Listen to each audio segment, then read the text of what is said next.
Les invito a reflexionar en el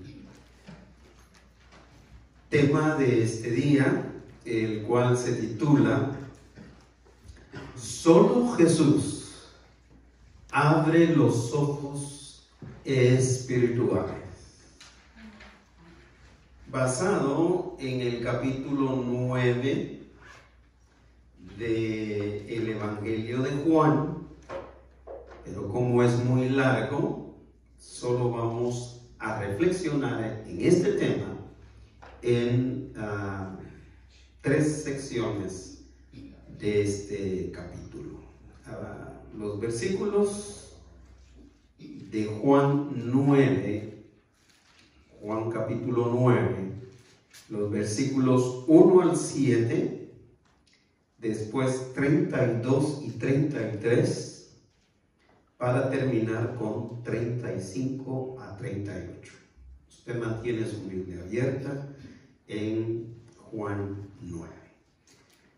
Pasaje que lee de la siguiente manera: Al pasar Jesús vio a un hombre ciego de nacimiento, y le preguntaron sus discípulos diciendo: Rabí, ¿quién pecó, este o sus padres, para que haya nacido ciego?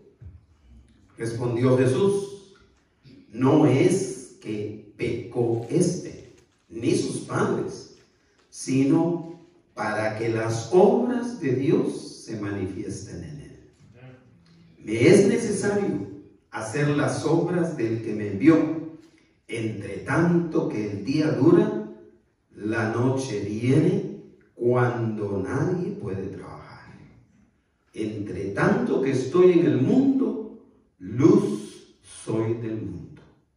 Dicho esto, escupió en tierra e hizo lodo con la saliva y untó con el lodo los ojos del ciego y le dijo: ve a lavarte en el estanque de Siloé, que traducido es enviado.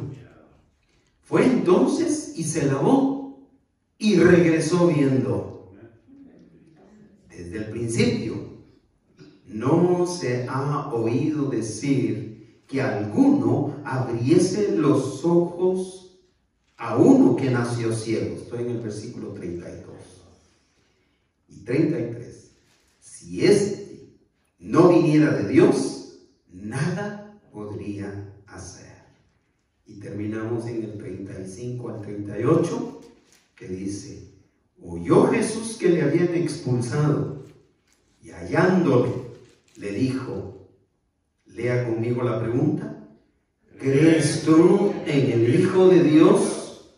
Respondió él y dijo: ¿quién es, Señor, para que crea en él? Le dijo Jesús: pues le has visto, y el que habla contigo, él es. Y él dijo, lea conmigo: creo, Señor, y le adoro.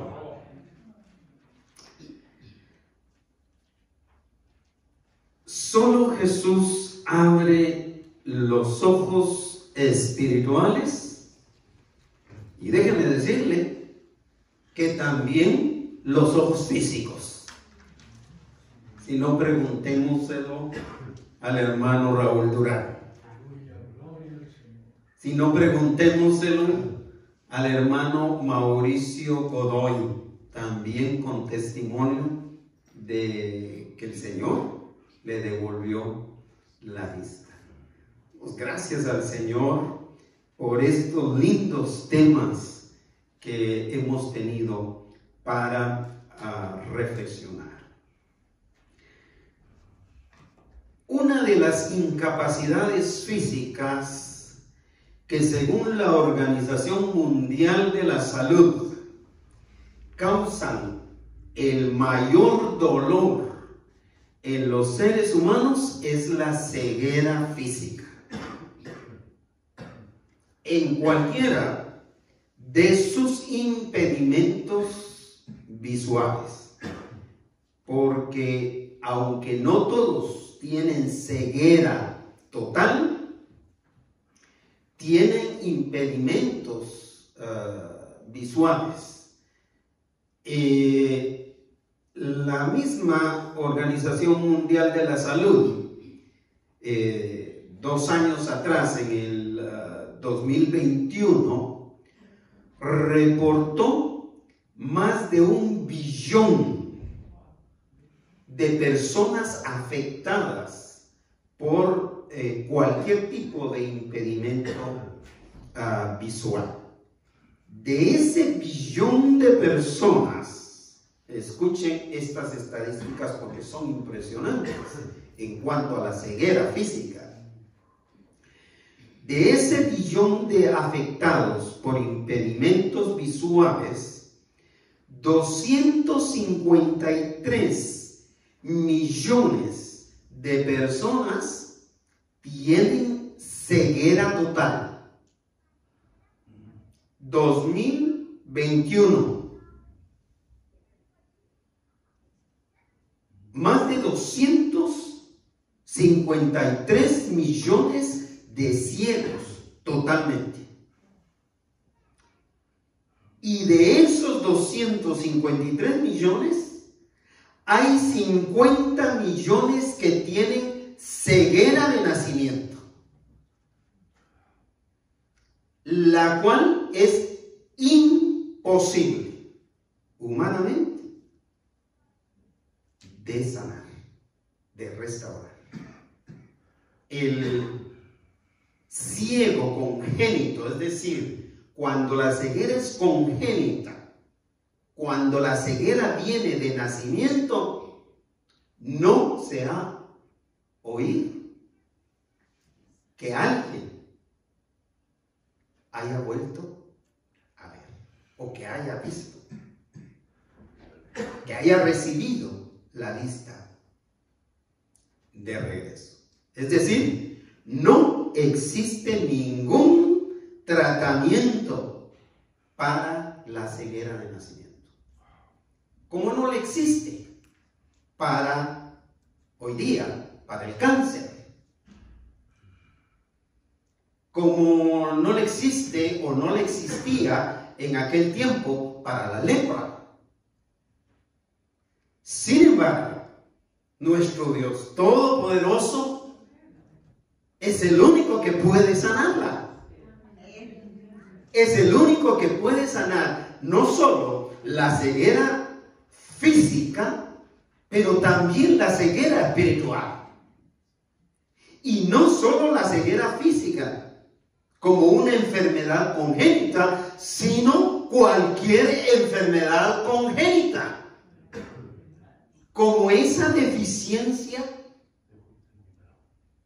física de su nietecita, como cualquier otro problema congénito con el cual el ser humano nace.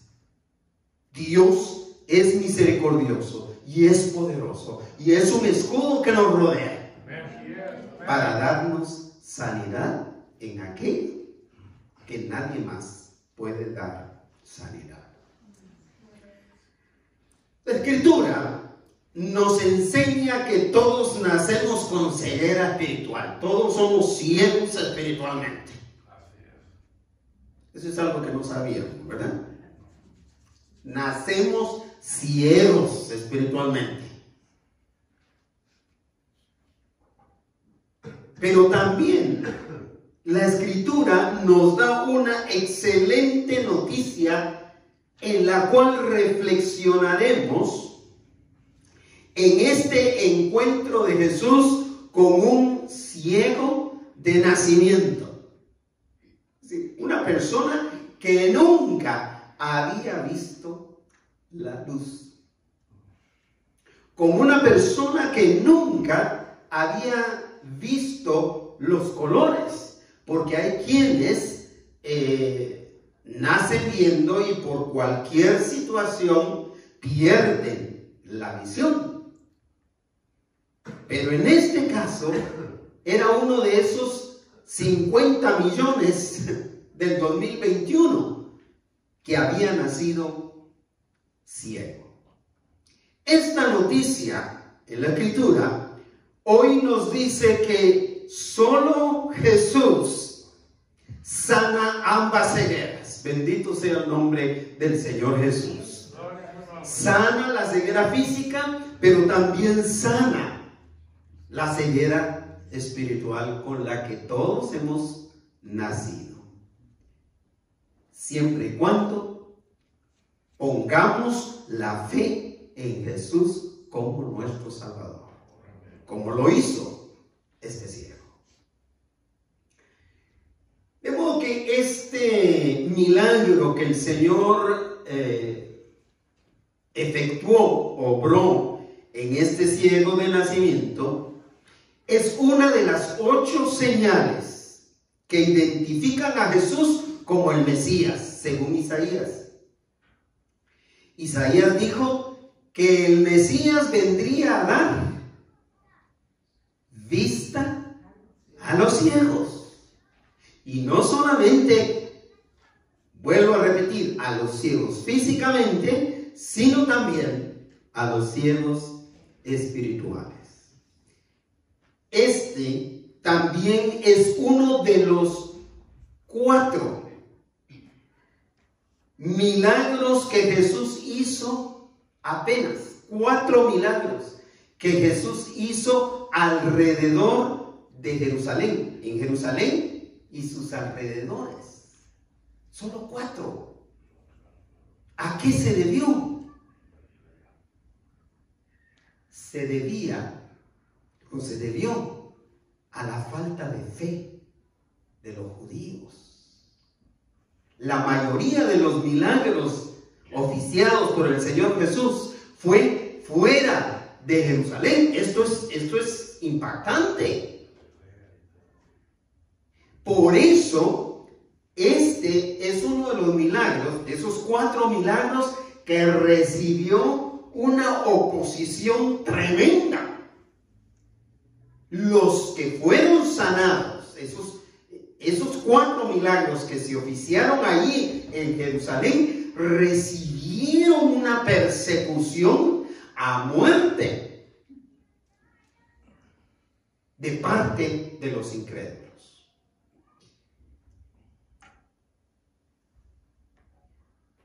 Hoy quiero exponer este tema en base a 2 puntos importantes. Solo Jesús sana la ceguera espiritual, porque en primer lugar, Jesús ve al necesitado con genuino interés por sanarlo.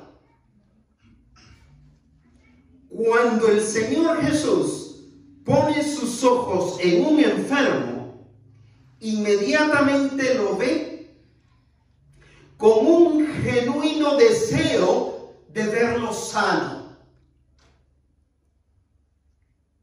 Cuando el Señor pone sus ojos en un ciego espiritual, lo pone con el genuino deseo, el genuino interés de sanar la ceguera espiritual de ese individuo. Cuando el Señor pone sus ojos en cualquiera de las enfermedades congénitas que se puedan experimentar, el Señor lo hace con un genuino interés por verle como una persona sana completamente y que le va a dar la gloria a Él.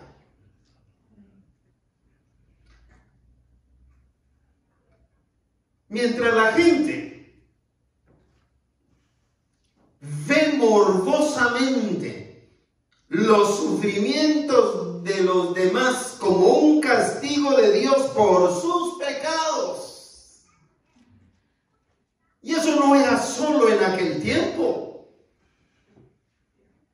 Hoy se sigue viendo, hoy seguimos viendo nosotros como seres humanos la situación de incapacidad de otros como consecuencia de algún pecado que Dios está castigando. Este está pasando por esta enfermedad, saber qué pecado hizo. Lo vemos como cualquier situación trágica o complicada por la que atravesemos. ¿Cómo lo ven los demás? Algo malo hizo. O algo malo hicieron sus padres. Está pagando el pecado de los papás. Y si los papás no fueron monedita de oro, no fueron símbolo de dólar, fueron delincuentes, está pagando el pecado de sus padres.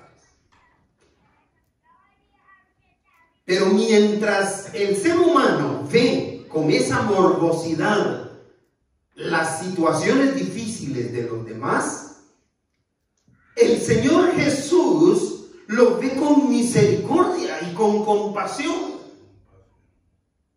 Justamente como está viendo cada una de las necesidades que nosotros hemos expresado en este momento.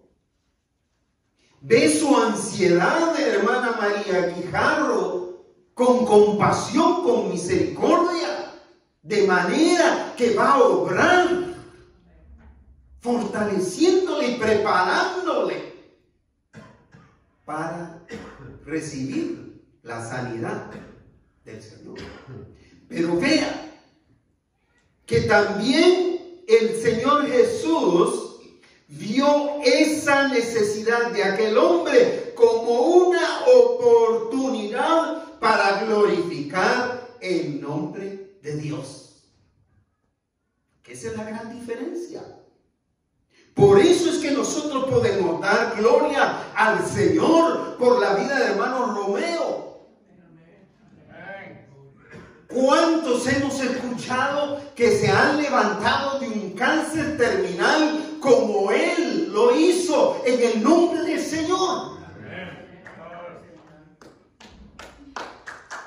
Y ha atravesado con esa enfermedad, atravesó con esa enfermedad por toda la pandemia. Pero todo es con un propósito: aprovechar esa oportunidad para dar la gloria a nuestro Dios. No para poner la cara, el rostro o una foto bien filtrada en las redes sociales o en los volantes o en los tratados que damos del sanador, el predicador o el pastor o quien haya orado por esa persona, sino para dar la gloria a nuestro Dios. Veámoslo en los versículos 1 al 3 del capítulo 9 de Juan. Analicémoslo.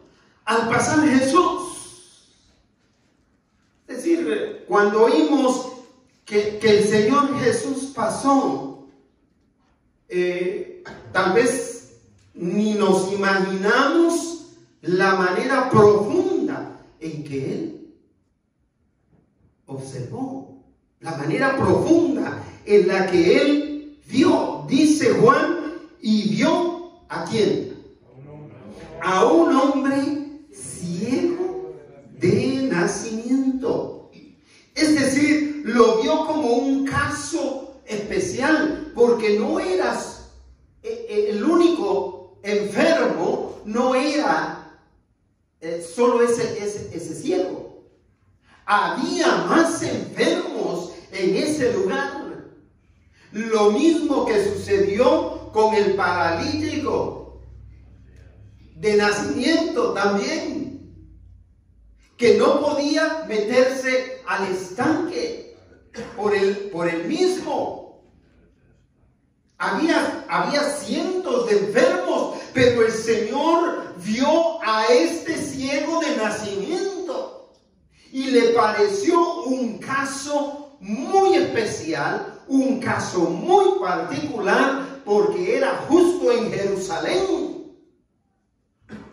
donde era difícil predicar la fe en Jesús, la fe en el Hijo de Dios. Pero vean los discípulos, incluso los que creemos en Dios, muchas veces vemos con esa morbosidad de castigo. Versículo 2, vea cómo miraban los discípulos. ¿Cómo cree que vieron a ese enfermo? ¿Qué dice el versículo 2?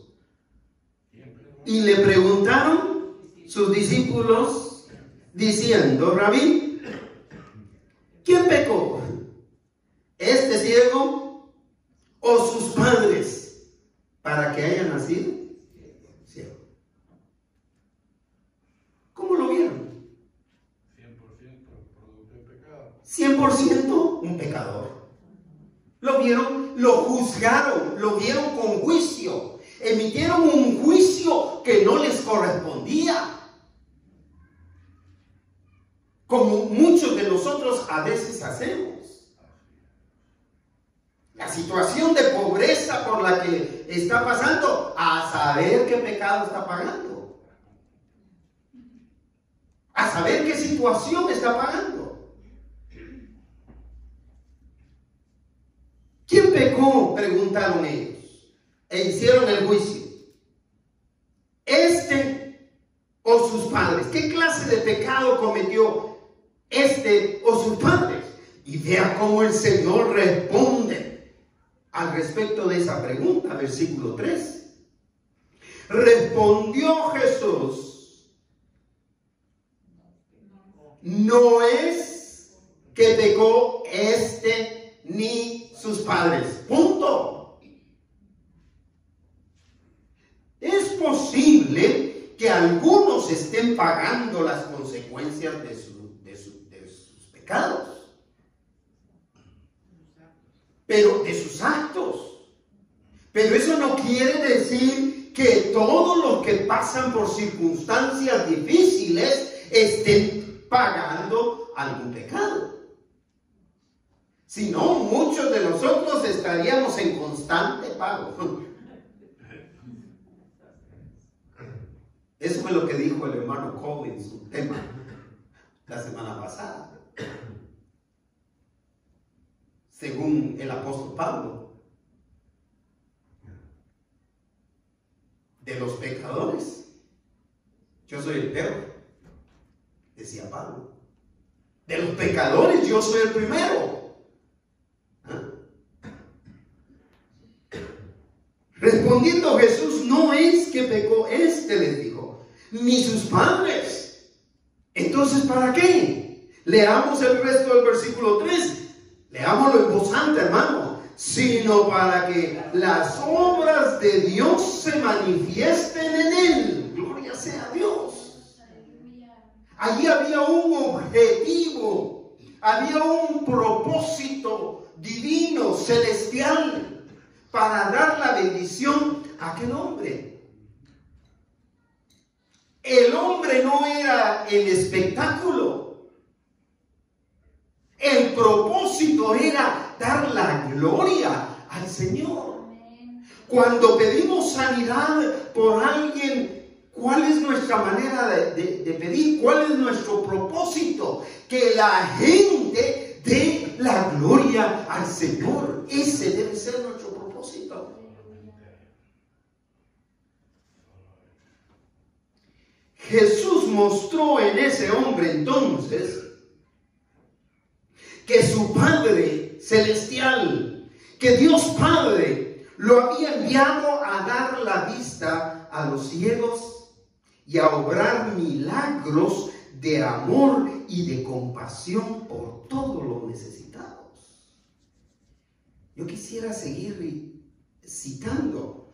Yo he visto aquí hermanos, hermanas, que han sanado de enfermedades terminales. ¿Cuántos recuerdan a la hermana Ana González? Sanó completamente de un hígado que ya no funcionaba. Milagros que el Señor ha hecho y que debemos llevar la gloria al Señor. Jesús mostró en ese ciego que Dios lo había enviado a dar vista a los ciegos y a seguir obrando milagros de amor y de compasión por todos los necesitados, de manera que al recibir esto sanidad, dé la gloria a Dios. Así que a mí me parecía así muy cortante el tema de la sanidad de este ciego, que termina ahí en el versículo 3, con lo que empieza el Señor a decir en el versículo 4. Me parecía así que no tenía continuidad, pero tiene una continuidad tremenda. Es decir, la sanidad de la ceguera espiritual del ser humano hace que el Señor cumpla su misión con urgencia. Es decir, para Dios la sanidad espiritual es prioridad 1. No la sanidad física, porque la sanidad física en cualquier momento ya no se va a ocupar. La sanidad espiritual es prioritaria a los ojos del Señor y es urgente. Vea cómo nos lo muestra el versículo 4 y 5. Terminando con el 3, dice, sino para que las obras de Dios se manifiesten en él, en esa persona sanada. Versículo 4. Me es necesario, por tanto diría, me es necesario, me es urgente, me es preciso, como dicen los argentinos, hacer las obras del que me envió. Jesús sabía que 3 años para sanar enfermos era poco tiempo. Jesús sabía que para sanarlos espiritualmente era todavía menos el tiempo. 3 años. Se iban a ir volando. Por eso Él dice, me es necesario hacer las obras del que me envió. ¿Entre tanto qué? Entre tanto que el día dura. La noche viene cuando nadie puede trabajar. Es decir, lo que el Señor está diciéndonos entonces es que Él tenía que aprovechar el día, comparándolo con esos 3 años que le quedaban a Él de vida, de ministerio. Él estaba diciendo ya, el fin de mi día se aproxima, porque ya viene mi crucifixión. Y una vez llegue mi crucifixión, va a ser como llegar la noche para mí. Porque yo ya no voy a poder seguir obrando estos milagros.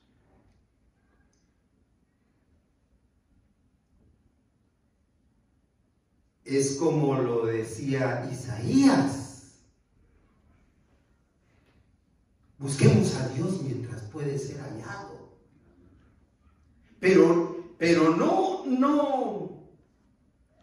no porque Él se esconda de nosotros, sino precisamente por esto, porque a nosotros nos va a durar la vida como dura el día. Y cuando llegue la hora de la muerte, ya nadie va a poder hacer nada. Porque llega la noche en que nadie puede trabajar. Por eso cierra el versículo 5 diciendo: entre tanto que estoy, ¿dónde? En el mundo, luz soy del mundo. Es decir, el Señor está diciendo: mientras estoy aquí tengo que aprovechar. Eclesiastés decía: busca al Señor, busca a Dios, acuérdate de Dios antes que vengan los días malos. Esos años, hermanos, en que ya no hacemos lo mismo que hacíamos 20 años atrás. Así como en mi juventud jugaba hasta 4 partidos de soccer en un día. Ahora si camino 30 minutos es suficiente para mí. Antes que vengan los días, los años en que las fuerzas ya nos abandonaron. Somos como una máquina. Físicamente hablando, somos como máquinas. Por mejores máquinas que sean, van a terminar acabadas. Acabadas.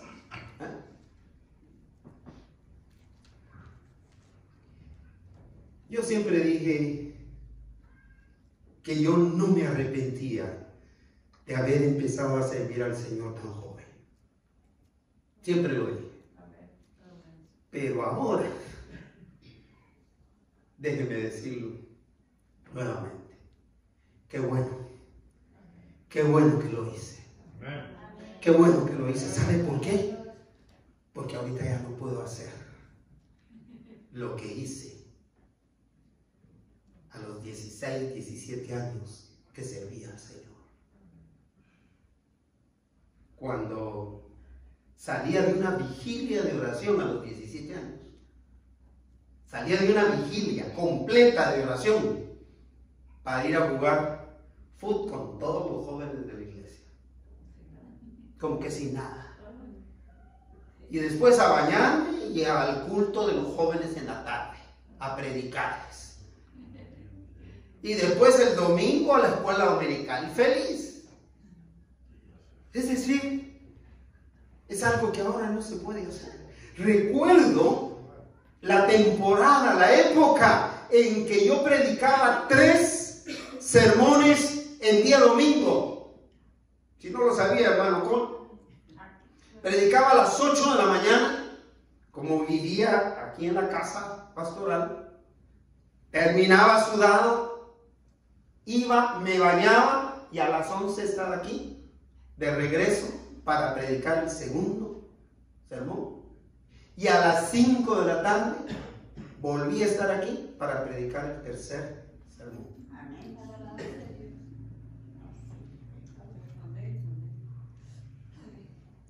Eso es lo que está diciendo el Señor. Entre tanto que estoy aquí en el mundo, luz soy del mundo. Mientras el Señor nos dé vida, mientras el Señor nos vaya proveyendo de alguna manera para el sostenimiento, el mantenimiento de este edificio, hay que seguir predicando.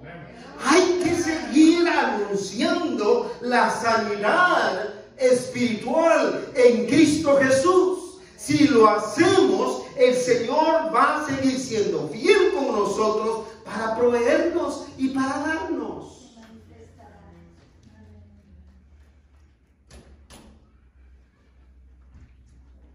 Jesús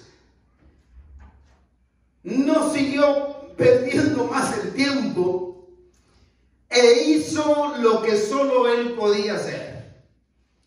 Versículos 6 y 7. Y dicho esto,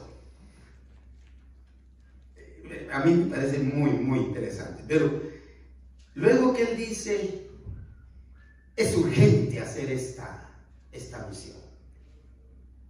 Me es urgente, me es necesario. Ojalá que nosotros también entendamos esa urgencia. Lo que hicimos hace 15 días, no crean, está recibiendo mucha oposición. Antonio Hernández no trabajaba los domingos. Antonio Hernández vino el sábado de la festividad, contento, feliz, oró, confirmó haber recibido a Cristo como Salvador, se quedó hasta voltear las ollas, hasta que terminó la actividad. Y mañana aquí, pastor, nos vemos. Domingo 21. Domingo 21 recibo un texto de él. Pastor, me pusieron a trabajar hoy. Por primera vez me pusieron a trabajar hoy. Y usted sabe cómo es esto. Y ayer estaba hablando, no, el viernes estaba hablando nuevamente con él, que ahora ya lo dejaron fijo. Y con un deseo genuino de buscar al Señor, de venir a la casa del Señor y escuchar la palabra del Señor. Es decir, por eso es que no podemos perder el tiempo. Dicho esto, entonces el Señor hizo lo que tenía que hacer. Escupió, dice el versículo 6, en tierra, e hizo lodo con la saliva y untó con el lodo los ojos del ciego. Un procedimiento medio raro. En el caso del Señor Jesús, medio raro. Pero al fin y al cabo, Él es soberano.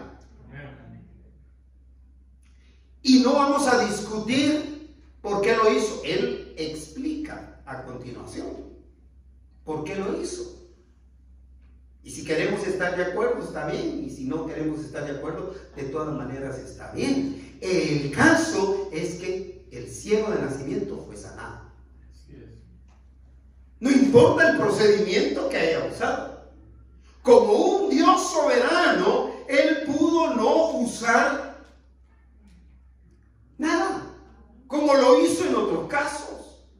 Pero en este particularmente, escupe en el suelo, hace un poquito, no piensen que fue una escupidota.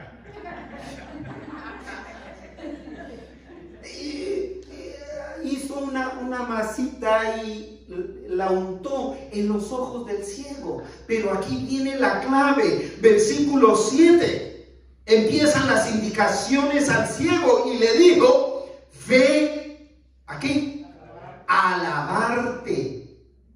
Aquí hay una indicación, ve a lavarte. Ese fue el propósito. ¿A cuenta de qué lo iba a mandar a lavarse si no lo untaba con lodo?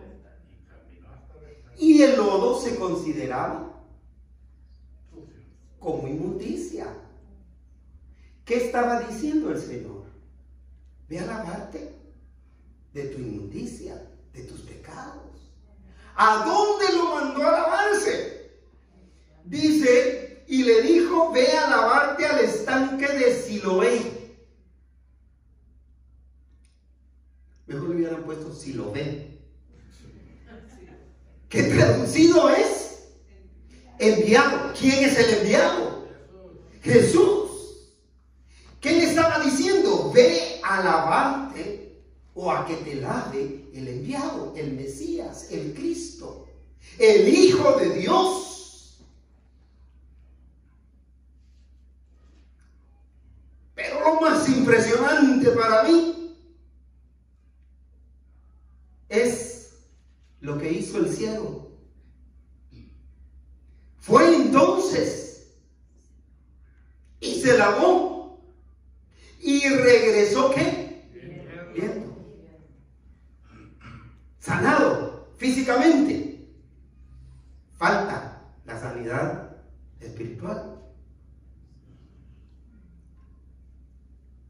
Después de que vino la indicación para que el ciego, si quería sanar, obedeciera, sin rezongar, el ciego lo hizo.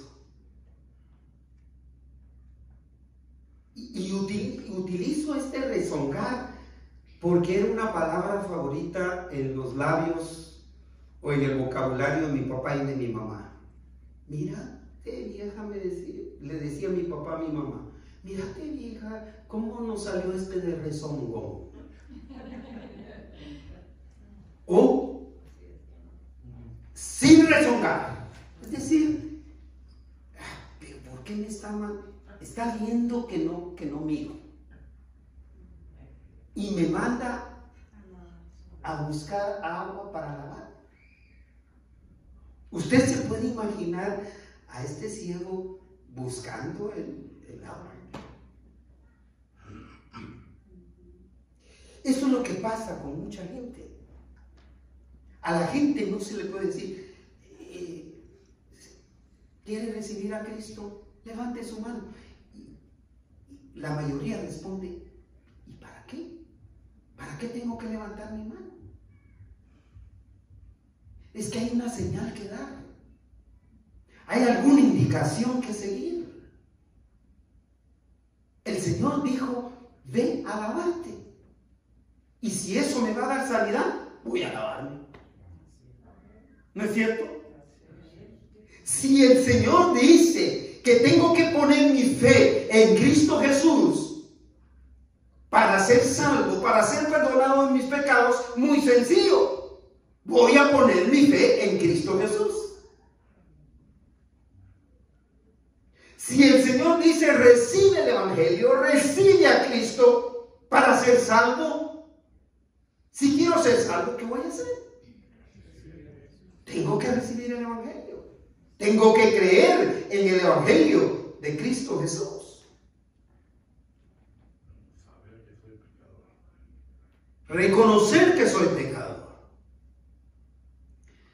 Así que solo Jesús sana la ceguera espiritual, por lo cual, en segundo lugar, los sanados por Él deben dar testimonio de sanidad. Gracias por tu apoyo en este pensamiento. Si solo el Señor sana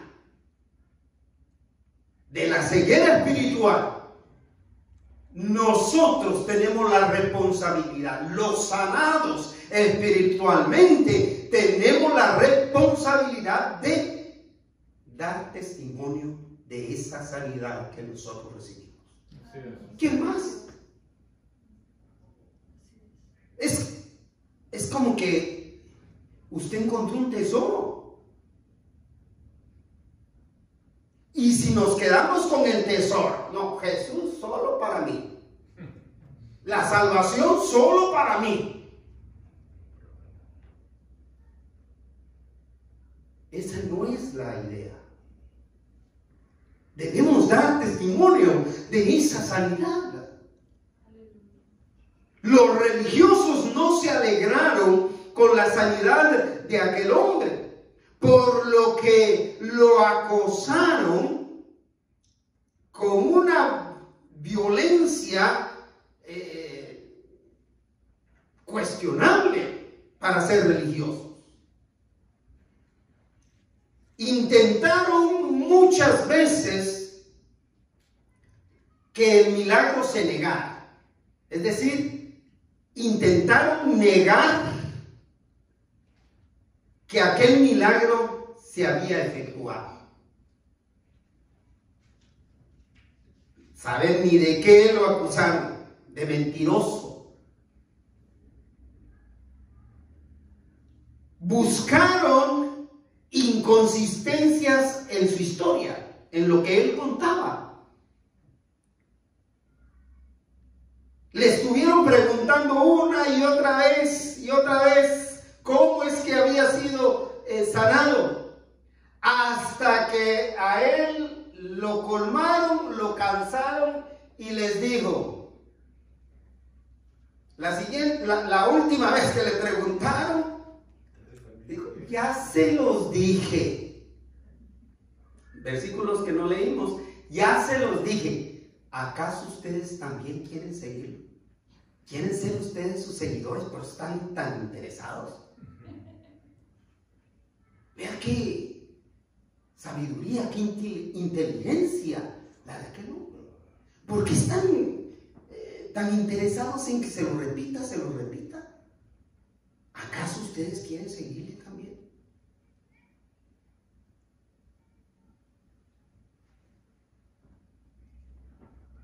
Ante eso, ante esa manera de responder, mandaron a llamar a sus padres. Mandaron a llamar a los papás para que los papás dijeran, si dieran testimonio, si era realmente ciego, si había hecho, si había,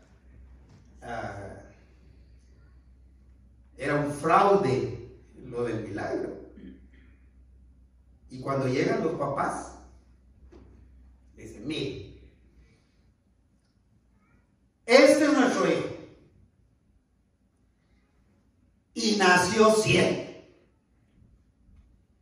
pero ¿cómo ve ahora? Pregúntenle a él, porque él ya no es un niño, él es un adulto. Pregúntenle a él.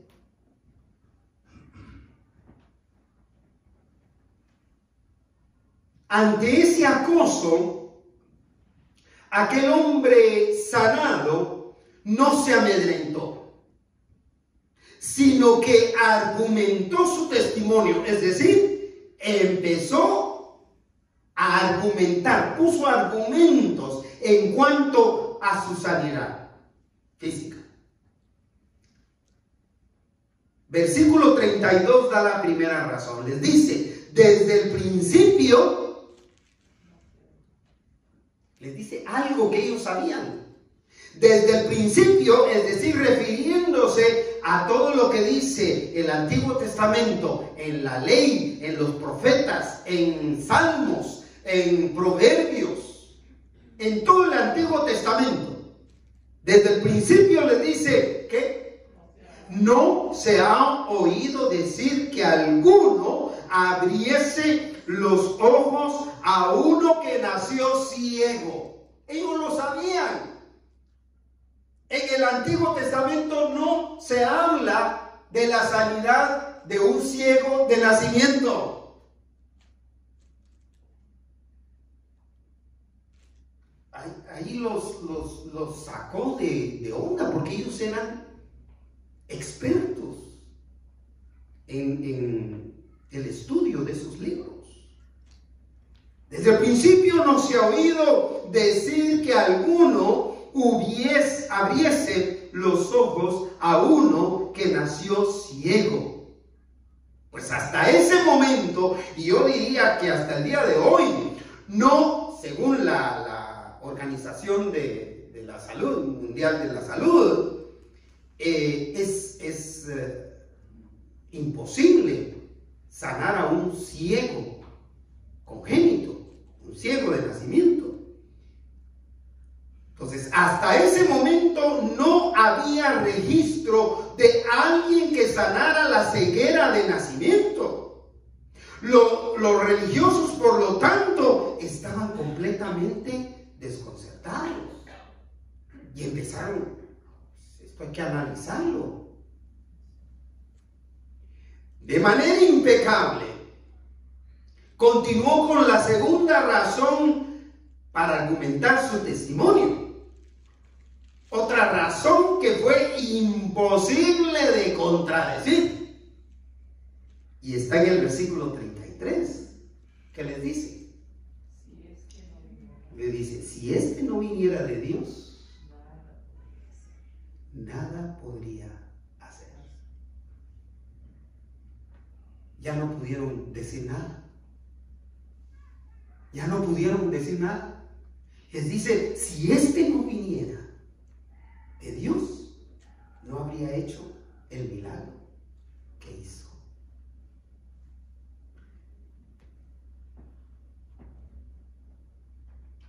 le recordó la Escritura. Ellos sabían la Escritura. Ellos sabían que Dios no escucha al pecador que no se ha arrepentido. El salmista en el Salmo 66, 18, no lo busquen, dice: si no me hubiera arrepentido, Dios no me habría perdonado, no habría escuchado mis oraciones. Dios escucha la oración de arrepentimiento del pecador. El proverbista dice la misma cosa, que la oración que escucha Dios es la del pecador arrepentido. Isaías dice lo mismo, dice que Dios se va a alejar de aquel que no se ha apartado. Alejará su oído del que no se aparta de sus pecados. Ellos lo sabían, ellos manejaban todo ese concepto. Es decir, la conclusión de aquel hombre sanado fue la siguiente: solo alguien que venga de Dios puede hacer este tipo de milagros maravillosos. Solo Dios pudo haberle devuelto la vista espiritual y física a nuestro hermano Raúl, que está aquí presente. Solo Él, solo Dios puede sanar la ceguera espiritual. Por lo tanto, debemos dar testimonio de eso. Ante tal testimonio tan convincente como este, los religiosos, movidos por su orgullo, actuaron con violencia física. Ya no les quedó más que deshacerse del testigo, ¿verdad? Intentaron deshacerse del testigo. ¿No tenemos otra que? Sacarlo de la comunidad, echarlo,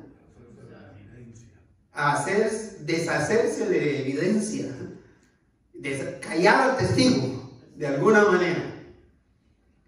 Versículo 35 a 38 dice lo que pasó. Y oyó Jesús que le habían ¿qué? Expulsado. Y entonces, ¿qué dice? Y hallándole, le dijo. Es decir, oyó Jesús que le habían expulsado, mientras los religiosos lo expulsaron, lo rechazaron, lo echaron, lo despreciaron, como puede suceder con muchos de nosotros. Una vez llegamos al Señor, no esperemos, como comentaba Roxana, no esperemos que todos van a recibir el mensaje que les damos. Para tener 25 personas escuchando el Evangelio, tuvimos que repartir más de 300 volantes, 300 invitaciones. Tuvimos que poner cosas para llevar sin costo alguno. Tuvimos que montar todo un trabajo de meses y de días de oración. ¿Me explico? Es decir, que del ser humano la respuesta puede ser rechazo. Puede ser rechazo por nuestro deseo de buscar al Señor. Por eso es que ahora casi todos los que recibieron al Señor y que mostraron deseo de venir, más de algo se les cruzó en el camino. Por eso es que damos gracias a Dios por hermana Alicia, porque ahorita. Pero hay otros casos que no han sido así. Y hallándole significa que Jesús lo buscó, que volvió a tomar la iniciativa. Y al encontrarlo le dijo: va la pregunta clave aquí. ¿Cuál es la pregunta que le hizo? ¿Crees tú en el Hijo de Dios? ¿Quién dice que no hay que preguntarle a la gente si cree en el Hijo de Dios? ¿Quién dice que no hay que hacerlo? Jesús mismo se lo preguntó. ¿Crees tú en el Hijo de Dios? Hermana María Díaz, ¿crees tú en el Hijo de Dios?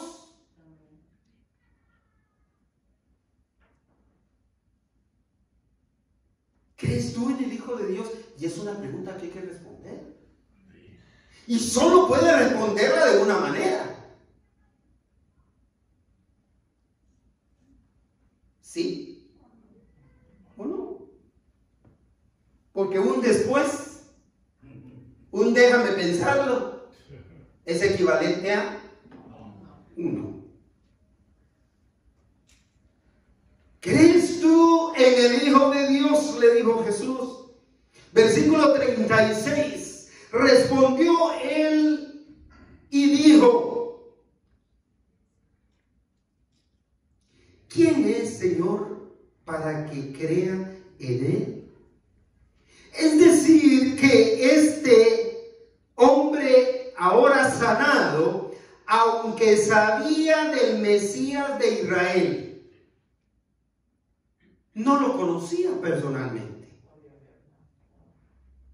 No lo había, obviamente no lo había visto.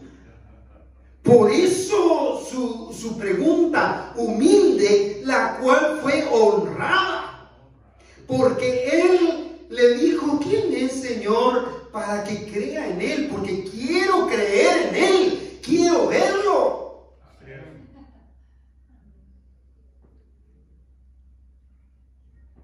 Versículo 37, vea la bondad y misericordia de Dios a través de Jesús. Le dijo Jesús: oye, pues lo has visto.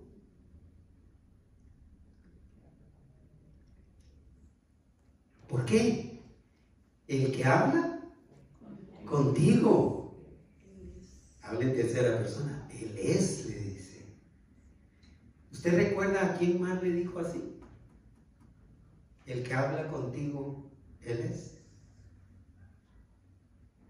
A la mujer samaritana. Cuando la mujer samaritana le dijo: no, yo sé que el Mesías va a venir allá,